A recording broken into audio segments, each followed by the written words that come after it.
हमें एक simple calculator बनाना है। रिक्वायरमेंट कुछ ऐसा है, देखिए कि दो तीन टेक्स्ट बॉक्सेस बनाने हैं। अभी वैल्यू को गेट करना और सेट करना मैंने देखा है, बताया है आपको।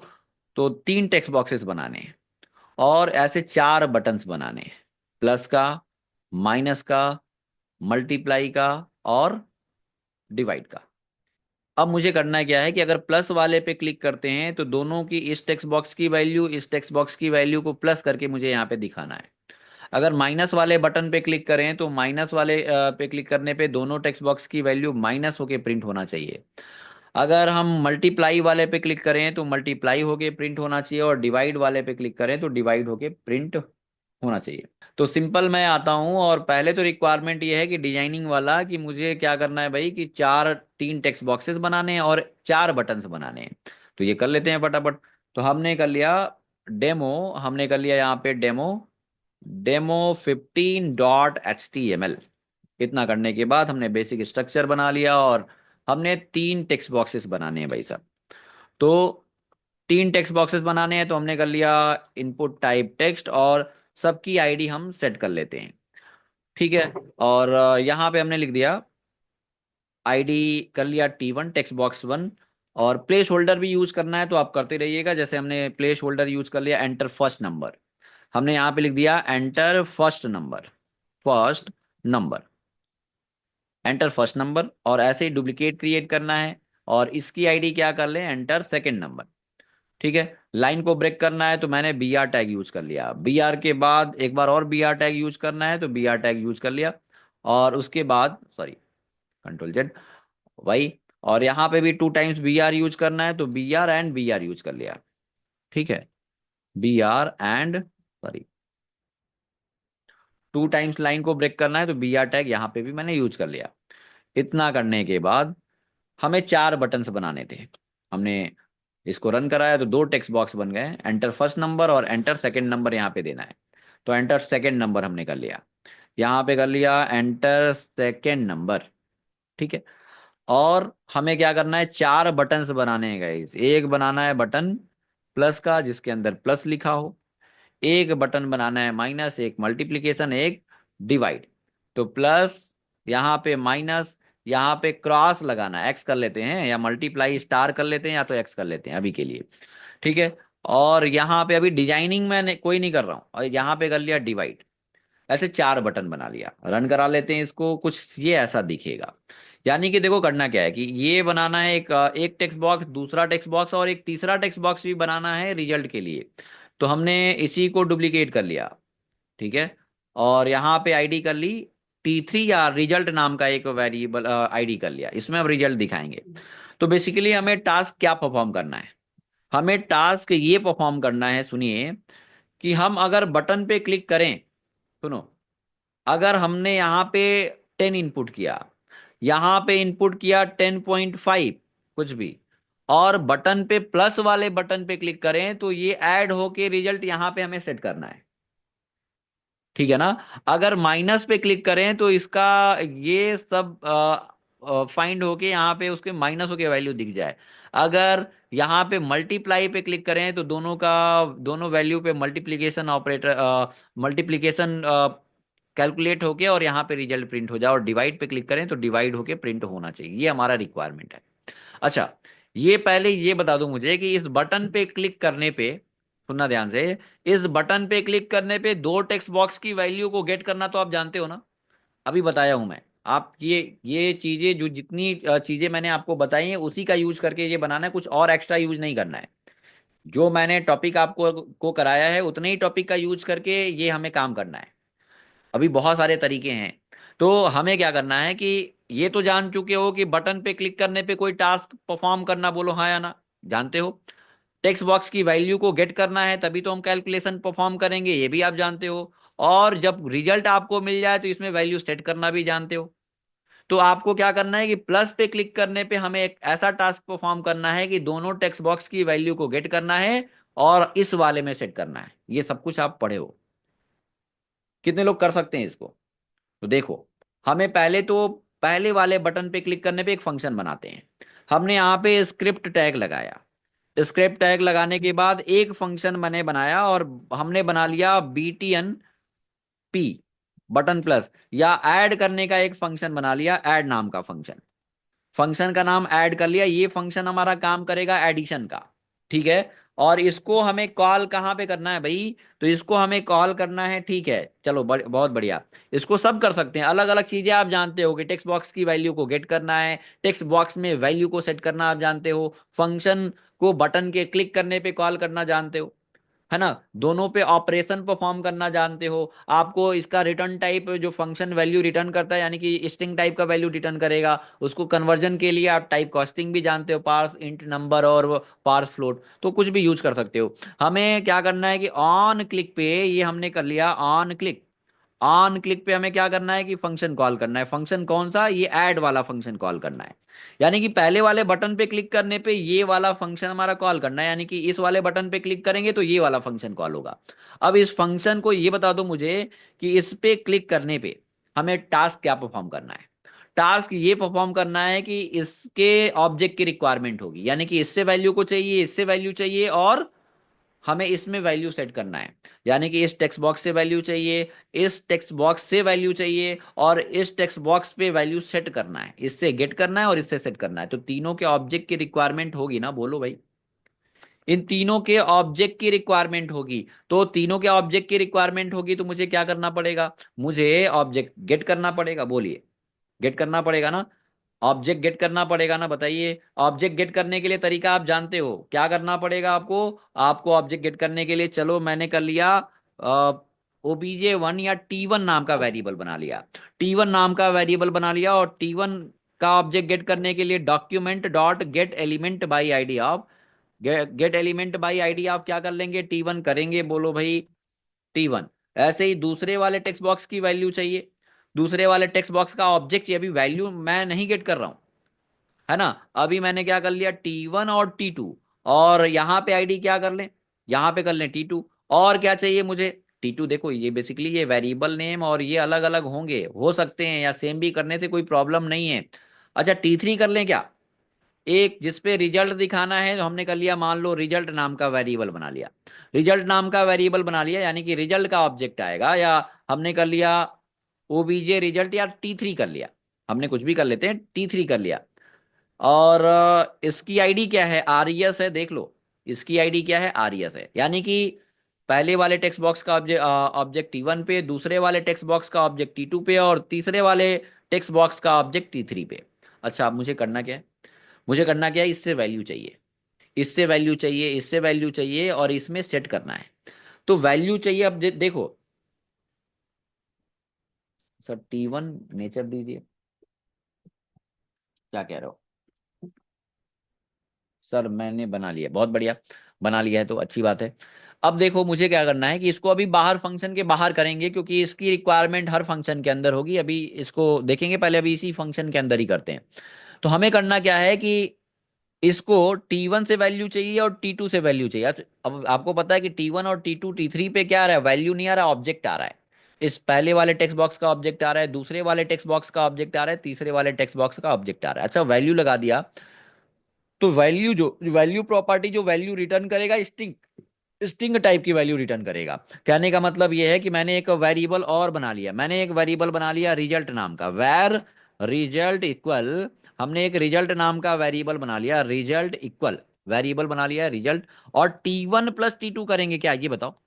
T1 और T2 पे क्या आ रहा है, ऑब्जेक्ट आ रहा है कि वैल्यू आ रहा है, हमें वैल्यू चाहिए ना, बोलिए भाई, हमें वैल्यू चाहिए कि ऑब्जेक्ट चाहिए, ये T1 और T2 पे क्या आ रहा है, ऑब्जेक्ट आ रहा है ना, बताओ भाई, हमें वैल्यू चाहिए, तो वैल्यू को गेट करने आपको बताया है ना कि ऑब्जेक्ट डॉट वैल्यू, तो T1 dot value plus T2 dot value. लेकिन देखो इसमें प्रॉब्लम क्या है कि ये जो वैल्यू प्रॉपर्टी है ना, स्ट्रिंग टाइप की वैल्यू रिटर्न करता है। कहने का मतलब ये है कि इस वाले टेक्स्ट बॉक्स के अंदर आपने टाइप किया 10, और इस वाले टेक्स्ट बॉक्स के अंदर आपने टाइप किया 20, तो ये क्या करता है कि वैल्यू प्रॉपर्टी जो है इसको स्ट्रिंग टाइप टाइप का बना के आपको रिटर्न करता है। मतलब कि आपने टेक्स्ट बॉक्स के अंदर टाइप किया, टेक्स्ट बॉक्स के अंदर पहले वाले टेक्स्ट बॉक्स के अंदर 10 टाइप किया, और दूसरे वाले टेक्स्ट बॉक्स के अंदर 20 टाइप किया, 10 और 20, जब इसको ऐड करोगे, ये स्ट्रिंग टाइप का है, तो इसका रिजल्ट क्या आएगा, 30 आएगा कि 10 और 20 आएगा। आपको पता है, मैं बता चुका हूं प्रॉम्प्ट वाले फंक्शन के साथ, कि जब भी दो स्ट्रिंग को आप ऐड करते हो,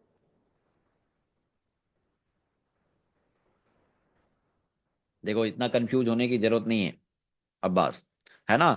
T1 T2 T3 चेंज कर दीजिए, कंफ्यूज होने की जरूरत नहीं, आप चेंज कर लेना, कोई दिक्कत नहीं है।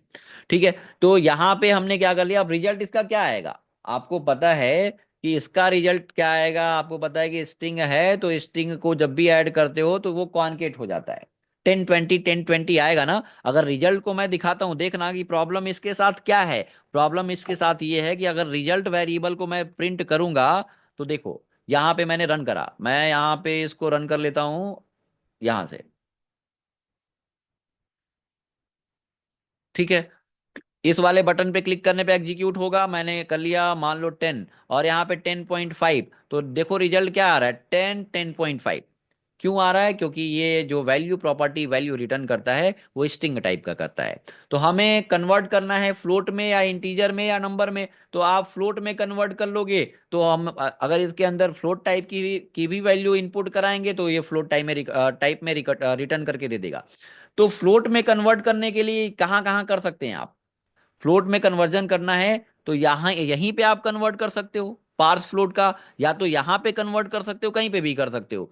तो पार्स फ्लोट यहां पे, अच्छा यहां पे नहीं कर सकते हो क्योंकि यहां पे वैल्यू मिल रहा है, क्या ऑब्जेक्ट मिल रहा है, ऑब्जेक्ट को आप फ्लोट में कैसे कन्वर्ट कर सकते हो, तो यहां पे कन्वर्ट करना पड़ेगा। अच्छा, पार्स फ्लोट आप T1 dot value plus T2 dot value करेंगे, एक ही फंक्शन लगाएंगे कि अलग अलग कन्वर्जन करेंगे, तो आपको पता है कि एडिशन से पहले कन्वर्ट करना पड़ेगा, है ना। तो यहां पे हमें ये स्ट्रिंग टाइप की वैल्यू है और इसी वैल्यू को फ्लोट में कन्वर्ट करना है, तो फंक्शन कौन सा है, पार्स फ्लोट यूज करोगे। तो पार्स फ्लोट के लिए मैंने बताया है कि आप ऐसे कैमल केस में लिखोगे parse float, parse float of क्या, ये फंक्शन होगा, और फंक्शन के अंदर क्या होगा, T1 डॉट वैल्यू होगा ना, क्लियर है कि नहीं।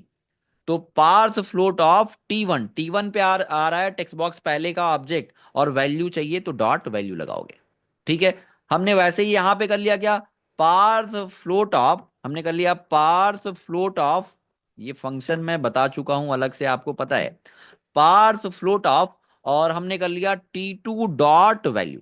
ये क्लियर है, तो अभी तो रिजल्ट सही आएगा। चलो मैंने अलर्ट किया, बटन पे क्लिक किया, तो ये हमारा रिजल्ट आया है, मैंने क्लिक किया यहाँ पे, चलो मैंने कर लिया 10 पॉइंट समथिंग समथिंग, इतना हमने कर लिया समथिंग, ये इतना कर लिया, और यहाँ पे 10.5 किया, बटन पे क्लिक कर रहा हूँ तो रिजल्ट देखो 20 पॉइंट इतना आ रहा है। अब हमारा रिक्वायरमेंट ये है कि डेसिमल के 2 पोजीशन तक हमें रिजल्ट को दिखाना है, तो एक फंक्शन बताया था आपको याद है, हम चाहते हैं कि पॉइंट के 2 पोजीशन तक रिजल्ट ही हमारे दिखे, तो एक फंक्शन बताया था, कितने लोग को याद है कौन सा फंक्शन है, बता दो मुझे, बताइए भाई। तो आपको बताया था टू फिक्स फंक्शन बताया था, यानी कि कितने पोजीशन तक आपको फिक्स करना है तो यूज करोगे टू फिक्स्ड फंक्शन का, और टू फिक्स्ड, और हमें फिक्स करना है भाई डेसिमल के 2 पोजीशन तक, तो मैंने टू फिक्स ऑफ 2 कर लिया। तो अब देखो आपने यहाँ, लेकिन हमारा रिक्वायरमेंट अभी भी फुलफिल नहीं हुआ है, हमारा रिजल्ट जो है दूसरे वाले तीसरे वाले टेक्स्ट बॉक्स के अंदर सेट करना है ना। तो हमने यहाँ पे लिखा और बटन पे क्लिक किया, आप देखो डेसिमल के 2 ही पोजीशन तक आपका रिजल्ट आ रहा है, लेकिन रिक्वायरमेंट हमारा ये है, सुनिए, रिक्वायरमेंट हमारा क्या है कि ये हमें अलर्ट में रिजल्ट नहीं दिखाना था, हमें T3 के अंदर सेट करना था, ये तो आपने गेट करना देखा है ये, और हमें सेट करना है तो क्या करोगे, T3 text box 3 dot value, value हमें सेट करना है, क्या वैल्यू सेट करना है, इक्वल, आपको क्या सेट करना है इसमें, रिजल्ट, रिजल्ट वेरिएबल पे हमारा डेटा आ रहा है तो रिजल्ट सेट कर दिया। तो पहले वाले दूसरे वाले टेक्स्ट बॉक्स की वैल्यू को मैंने गेट किया, उस पे ऑपरेशन परफॉर्म किया और रिजल्ट वेरिएबल में स्टोर कराया, फिर उसको उस रिजल्ट वेरिएबल को टेक्स्ट बॉक्स 3 में मैंने सेट कर दिया। ठीक है। इक्वल, एक सिंगल इक्वल किया है तो वैल्यू क्या होगा, असाइन होगा, है ना। तो देखो अभी के लिए क्या हुआ कि मैंने इस पे क्लिक किया, मैंने इस पे क्लिक किया और बटन पे क्लिक किया तो इसमें वैल्यू सेट हो गया। अच्छा, रिजल्ट को प्रिंट कराया, हमें डेसिमल के 2 पोजीशन तक ही फिक्स करना है, तो क्या कर लोगे, डॉट टू फिक्स फंक्शन करोगे ना, अभी बताया। और लेकिन इसके साथ मुझे कुछ मैसेज भी प्रिंट करना है, टू फिक्स ऑफ 2 कर लिया, हम चाहते हैं कि इससे पहले मैसेज भी आए, ऐसा कि स्ट्रिंग मैसेज देना है, तो आप लिख सकते हो रिजल्ट या एडिशन इज या सम इज, हमने कर लिया सम इज समथिंग। और इसके बाद बताओ मुझे क्या करना पड़ेगा, प्लस का यूज करोगे ना, तो ये स्ट्रिंग है और स्ट्रिंग के साथ आपको वेरिएबल की वैल्यू को प्रिंट करना है तो आपको प्लस यूज करना पड़ेगा। तो अब इसके साथ क्या होगा देखो, हमने इस पे क्लिक किया, हमने यहाँ पे टाइप किया कोई वैल्यू, यहाँ पे टाइप किया, ये तो वही कैलकुलेशन हो गया। मैंने कोई और भी वैल्यू मैंने यहाँ पे टाइप किया और बटन पे क्लिक किया तो आया सम इज समथिंग, डेसिमल के 2 पोजीशन तक। ठीक है, इतना क्लियर है। तो इतना करने के बाद हमें ऐसे माइनस पे क्लिक करने पे माइनस करना है, वैल्यू को माइनस करना है। तो देखो, अब कहने का मतलब ये इसी कोड को कॉपी कर सकते हैं। अच्छा, तो फिर से मुझे क्या करना पड़ेगा, उसमें फिर से ये ऑब्जेक्ट की रिक्वायरमेंट होगी। तो देखो क्या होगा कि अगर ये फंक्शन के अंदर लिखा है ना तो दूसरे फंक्शन में इसको एक्सेस नहीं कर सकते हो, इसको ग्लोबल बनाना पड़ेगा। क्योंकि अगर ये वेरिएबल जो आपने बनाया है, अगर ये दूसरे फंक्शन में एक्सेस करना है तो फंक्शन के जिस फंक्शन के अंदर डिफाइन करोगे उसी फंक्शन के अंदर यूज कर सकते हो। और ये इसके ऑब्जेक्ट की रिक्वायरमेंट ये बता दो कि ये टेक्स्ट बॉक्स के ऑब्जेक्ट की रिक्वायरमेंट हर फंक्शन में होगा ना, चाहे हमें प्लस करना हो। अच्छा, ये भी हम आपको स्विच केस आगे बताएंगे, तो आपको पैरामीटराइज फंक्शन बताएंगे तो एक ही फंक्शन से भी कर सकते हो। क्लिक करने पे उसकी वैल्यू प्लस है, प्लस गेट कर लिया, प्लस के बिहाफ पे कंडीशन लगा लिया। माइनस वैल्यू है तो माइनस पे क्लिक करने पे अगर वैल्यू माइनस है तो कंडीशन लगा दे। तो ये सारी चीजें हम आपको आगे भी बताएंगे कि जिस पे क्लिक करो उसी की वैल्यू गेट करना, करेंट ऑब्जेक्ट को सेलेक्ट करना। तो अभी के लिए मैंने बताया कि जितने टॉपिक मैंने बताया उतने का ही यूज करके ये कैलकुलेटर बनाना है और इजी तरीके से इसको कर सकते हो। तो अभी मुझे रिक्वायरमेंट ये है कि ऐसे हमें माइनस के लिए भी फंक्शन बनाना है, मल्टीप्लाई के लिए भी फंक्शन अगर बनाना है, तो ऐसे इसके कोड के इसके टेक्स्ट बॉक्स के जो भी टेक्स्ट बॉक्स के ऑब्जेक्ट हैं हर फंक्शन में यूज होगा ना, तो बार बार हमें लिखने की बजाय, क्योंकि इसके अंदर करोगे और दूसरा फंक्शन बनाओगे, मैंने कर लिया फंक्शन और मैंने कर लिया ऐड और सब कर लिया, हमें माइनस के लिए हमने कर लिया सब। और इसके लिए अब ये बताओ कि ये फंक्शन मुझे यहाँ पे फिर से इसके ऑब्जेक्ट की रिक्वायरमेंट, अगर अगर वैल्यू को माइनस करना है, अभी से सेल चेंज कर देना, टेक्स्ट बॉक्स की वैल्यू को माइनस करना है तो फिर से इसके ऑब्जेक्ट की रिक्वायरमेंट होगी ना। तो कहने का मतलब ये है कि ये बार बार हमें हर फंक्शन के अंदर ना लिखना पड़े, क्योंकि इस फंक्शन के अंदर बनाया है तो इसी के अंदर यूज कर सकते हो। इसको ग्लोबल बनाना है अगर, इसको अगर, हाँ ये भी यूज कर सकते हो। सर क्या हम और ये बैकटिक यूज कर सकते हैं? बिल्कुल कर सकते हो, कोई दिक्कत नहीं है। यहाँ पे बैकटिक यूज करने के लिए तो चलो वो भी तरीका देख सकते हो। क्या करोगे, इस लाइन को मैंने कमेंट कर लिया, इस लाइन को मैंने कर लिया कमेंट, और कमेंट करने के बाद हम क्या कर सकते हैं, बैकटिक वाला तरीका यूज करना है तो T3 डॉट वैल्यू इक्वल, हमें क्या करना है भाई, बैकटिक यूज करना है तो बैकटिक, और मैसेज क्या देना है, हमने लिख दिया सम एज। और आपको पता है कि जब भी डेटा प्रिंट करना हो वेरिएबल का डेटा प्रिंट करना है तो आपको पता है कि डॉलर ऑफ करली ब्रैकेट यूज करते हो ना। तो हमने यूज कर लिया डॉलर ऑफ करली ब्रैकेट, और इसके अंदर क्या, तो रिजल्ट, रिजल्ट को प्रिंट करना है, रिजल्ट कर लिया। हमें फंक्शन यूज करना है तो कौन सा फंक्शन, टू फिक्स यूज करना है, तो हमने कर लिया टू फिक्स। कितने पोजीशन तक फिक्स करना है भाई, तो 2 पोजीशन तक तो भी कोई प्रॉब्लम नहीं है। दोनों तरीका आपको पता है, कोई एक यूज कर सकते हो। हाँ विशाखा, ठीक है ना। तो ऐसे कर सकते हो। तो कहने का मतलब यह है कि इसकी रिक्वायरमेंट हमें इस फंक्शन में भी है, तो इस फंक्शन के अंदर डिफाइन किया है, तो इसी फंक्शन के अंदर ये वेरिएबल काम करेगा। या तो आप हर फंक्शन के अंदर यूज करना चाहते हो तो इसको उठा करके आप बना लो ग्लोबल। ग्लोबल का मतलब कि फंक्शन के बाहर बना लोगे तो ये हमारा वेरिएबल, जो ये वेरिएबल है ना, अब हर फंक्शन के द्वारा एक्सेस किया जा सकता है, हर फंक्शन के अंदर ये एक्सेसिबल होगा, क्योंकि फंक्शन के बाहर बनाया। अगर पर्टिकुलर इस फंक्शन के अंदर बनाओगे तो क्या होगा, इसी फंक्शन में काम करेगा। अब बाहर बना लिया तो ये वेरिएबल इस फंक्शन के द्वारा भी एक्सेस किया जा सकता है, इस फंक्शन के द्वारा भी एक्सेस किया जा सकता है, हर फंक्शन के द्वारा एक्सेस किया जा सकता है। समझ पा रहे हैं आप? तो अब ये क्या कर लिया, इसी कोड को मैं कॉपी कर लूं, क्या कोई प्रॉब्लम?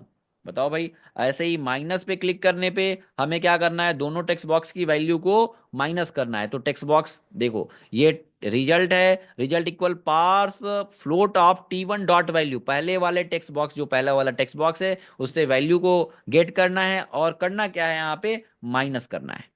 माइनस करना है T2 डॉट वैल्यू से, दूसरे वाले टेक्स्ट बॉक्स की वैल्यू से माइनस करना है, और हमें प्रिंट कराना है, यहाँ पे लिख दिया सब इज, सब इज समथिंग।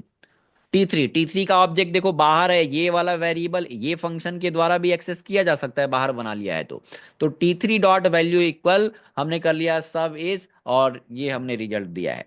तो अब देखो इसको रन कराया मैंने, और अब इस पे दो, अच्छा इस वाले फंक्शन को इस बटन पे क्लिक करने पे कॉल भी तो करना पड़ेगा, बताइए आप। तो इस फंक्शन को मैंने इस पे कॉल कर दिया, दूसरे वाले बटन पे भी कॉल कर दिया, हमने कर लिया ऑन क्लिक इक्वल फंक्शन का नाम है सब, और सब करने पे देखो, तो इस पे मैंने क्लिक किया, ठीक है, इस पे क्लिक किया, हमने वैल्यू को चेंज कर दिया, ठीक है, 32, और क्लिक किया तो प्लस आया, माइनस पे क्लिक किया तो माइनस आया, ठीक है ना, देखो माइनस में रिजल्ट आया। ठीक है, वैसे मल्टीप्लाई करना है तो हो जाएगा क्या, बोलो भाई, इसी को कॉपी पेस्ट कर सकते हो ना। हमें माइनस के लिए ऐसे मल्टीप्लाई के लिए करना है तो इसी फंक्शन को मैंने कॉपी कर लिया, पेस्ट कर लिया, और हमने कर लिया मल्टीप्लाई, ये MUL कर लिया, मल्टीप्लाई। और मल्टीप्लाई पे करने पे हमें क्या करना है कि रिजल्ट को मल्टीप्लाई करना है। मल्टीप्लाई के लिए आपको मल्टीप्लिकेशन ऑपरेटर स्टार का यूज करते हो, पता है ना, स्टार यूज कर लिया, और मल्टीप्लाई हमने कर लिया, मल्टीप्लाई, ठीक है, मल्टीप्लाइज। और वैसे ही आपको डिवाइड करना है तो डिवाइड के लिए एक फंक्शन बना सकते हैं, इसी को कॉपी कर लिया और हमने यहाँ पे एंटर कर लिया, और डिवाइड के लिए हमने कर लिया डिव, डिव नाम का फंक्शन बना लिया, डिवीजन। और हमने कर लिया डिवीजन इज, डिविज। और हमें डिवाइड करने के लिए आपको पता है कि स्लैश यूज करते हैं, पता है ना, तो ऐसे स्लैश यूज कर सकते हो। और उतना करने के बाद आपका रिजल्ट इसके अकॉर्डिंगली, हाँ फंक्शन को कॉल भी करना पड़ेगा। हमने यहाँ पे मल्टीप्लाई वाले बटन पे क्लिक करने पे ये फंक्शन कॉल करना है, तो हमने बना लिया इस पे, यानी कि क्लिक किया ऑन क्लिक पे फंक्शन कॉल करना है तो मैंने ये फंक्शन कॉल कर लिया। फिर वैसे ही हमने ऑन क्लिक पे फंक्शन डिवीजन वाला कॉल करना है तो डी वाला कॉल कर लिया। तो ऐसे चार फंक्शन बनाए, और चारों पे क्लिक करने पे आपने रिजल्ट आपने कैलकुलेट किया है। मैंने यहाँ पे बनाया, फिर बटन पे क्लिक किया तो देखो सम हो के आया, माइनस पे क्लिक करने पे माइनस आया, मल्टीप्लाई पे क्लिक करने पे मल्टीप्लाई आया, और डिवाइड पे क्लिक करने पे डिवाइड आया।